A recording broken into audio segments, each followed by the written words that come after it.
कुछ दिन पहले दबंग आदमी के हाथों हुई पिटाई का नतीजा यह हुआ कि शेख चिल्ली ने हर काम को गंभीरता से लेने की सोची। उसने सोच तो लिया कि ऐसा करेगा, लेकिन अब उसकी सोचें आपस में ही गडमड होने लगी। कोई भी काम ढंग से न हो पाता। एक रात शेख चिल्ली की माँ ने उसे मीठे चावल बनाकर खिलाए। बढ़िया लजीज चावल खाकर शेख चिल्ली पर खुमारी छाने लगी।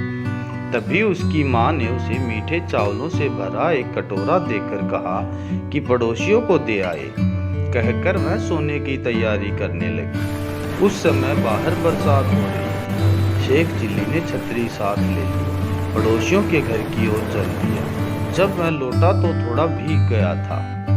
उसकी माँ को लगा कि कहीं उसे ठंड न लग जाए।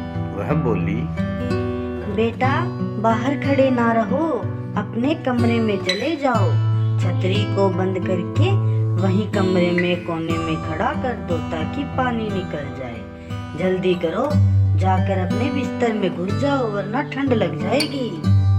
शेख चिल्ली चुपचाप गर्दन हिलाता हुआ कमरे में चला गया। उसकी माँ भी बर्तन धोकर सोने चली गई। सुबह होने पर शेख चिल्ली की माँ उसके कमरे में गई।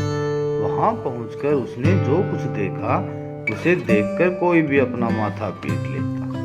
शेख चिल्ली एक कोने में खड़ा मारे ठंड के थर थर कांप रहा था और छतरी को उसने बिस्तर पर लिटाकर चादर से ढक रखा था। दरअसल वह बेचारा माँ की कही बात को ढंग से समझ ही न पाया और जैसा करने को कहा गया था उसका ठीक उल्टा कर गया।